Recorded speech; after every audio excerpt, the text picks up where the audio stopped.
Hello friends, welcome back to my channel multi champ. మన multi ఛాంప్లో ఇవాల్టి special చాలా అంటే చాలా రుచికరంగా పొడిలాడుతూ ఉండే సేమియా ఉప్మా. మరి ఇంకెందుకు ఆలస్యం, ఈ టేస్టీ ఉప్మాని ఎలా తయారు చేసుకోవాలో చూడాలంటే మా వీడియోని జాగ్రత్తగా స్కిప్ చేయకుండా చూసి చాలా చాలా టేస్టీగా పొడిలాడుతూ ఉండే సేమియా ఉప్మాని తయారు చేసుకుని ఇంటిల్లిపాది హ్యాపీగా ఎంజాయ్ చేయండి. ఇంకెందుకు ఆలస్యం, లెట్స్ స్టార్ట్. ముందుగా స్టవ్ మీద ఒక కడాయి పెట్టుకొని ఇందులో సుమారుగా 1 టేబుల్ స్పూన్ వరకు నెయ్యిని వేసుకుందాం. చూసారు కదా, నెయ్యి కాగి బాగా వేడెక్కింది కదా. ఇప్పుడు ఇందులో 1/2 టీ స్పూన్ వరకు ఆవాలు, అదేవిధంగా 1/2 టీ స్పూన్ వరకు జీలకర్ర వేసుకొని వీటిని కాస్త చిటపట్లాడినిద్దాం. ఈ పప్పులు కూడా కాస్త ఇలా వేగాయి కదా, వేగి కొంచెం రంగు రాగానే ఇప్పుడు ఇందులో 1 టేబుల్ స్పూన్ వరకు వేరుశనగ గుళ్ళని వేసుకుందాం. వేసుకొని వీటిని కూడా లైట్గా ఫ్రై చేసుకుందాం.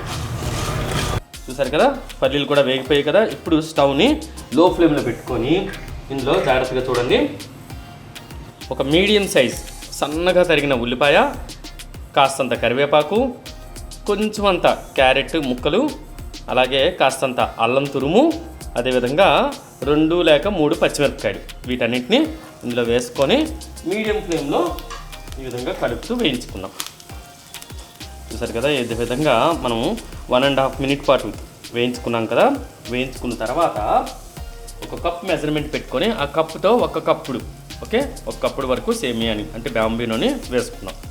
ఈ సేమియా వేసుకొని స్టవ్ని అయితే లో టు మీడియం ఫ్లేమ్లో పెట్టుకొని ఈ విధంగా కలుపుతూ సేమియా వచ్చేసరికి మంచి రంగు వచ్చే వరకు వేయించుకోవాలి. ఈ విధంగా కలుపుతూ అయితే ఈ విధంగా వేయించుకునేంత లోపల మనం 1 కప్పు పెట్టుకున్నాం కదా మెజర్మెంట్ అనేది, ఆ కప్పుతో 2 కప్పులు నీరు పక్కన స్టవ్ మీద పెట్టుకొని బాగా తెరల కాగనిద్దాం.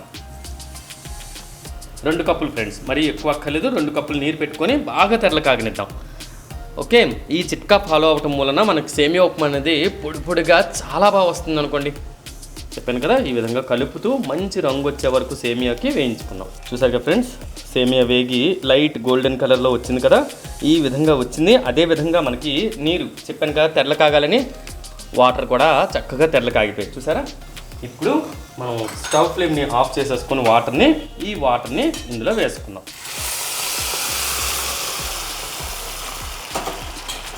ఇలా వేసుకున్నాక ఇందులోనే టేస్ట్కి సరిపడంత ఉప్పు, కొంచెం తక్కువగానే వేసుకోండి ఫ్రెండ్స్, ఎందుకంటే సేమియాకు మరీ ఎక్కువైతే ఉప్పు పట్టదు. ఓకే, టేస్ట్కి సరిపడంత ఉప్పు వేసుకున్నాం కదా.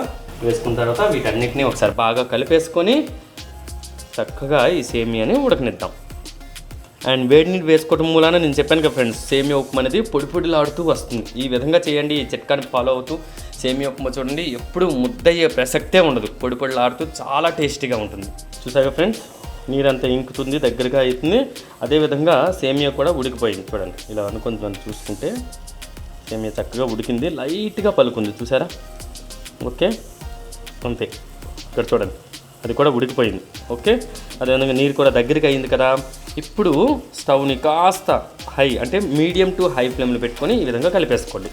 అప్పుడు ఏంటంటే మనకి ఉప్మా అనేది పొడిగా తయారైపోతుంది. ఇప్పుడు స్టవ్ ఫ్లేమ్ని ఆఫ్ చేసుకొని ఈ విధంగా మూత పెట్టేసుకొని కాసేపు ఆ విధంగా మగ్గనివ్వాలి. అప్పుడు ఏంటంటే మనకి పొడిగా అంటే ఆ చెమ్మంతా పీల్చేసుకొని ఉప్మా చాలా బాగుంటుంది.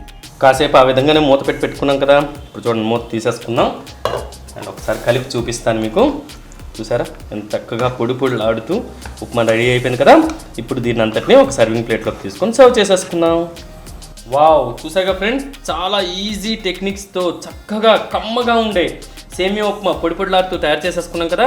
మరి మీరు కూడా తప్పకుండా మా చిట్కాని ఫాలో అవుతూ మీ స్కిప్ చేయకుండా ఈ వీడియోని తప్పకుండా చూసి ఈ పొడిలాడుతూ కమ్మని సేమియా ఉప్మాని తయారు చేసుకొని ఇంటిల్లిపాది హ్యాపీగా ఆస్వాదించండి. అదేవిధంగా ఈ సేమియా ఉప్మాని తయారు చేసుకున్న తర్వాత మీకు ఎలా కుదిరిందో కూడా మా కామెంట్ సెక్షన్లో తప్పకుండా తెలియజేయండి.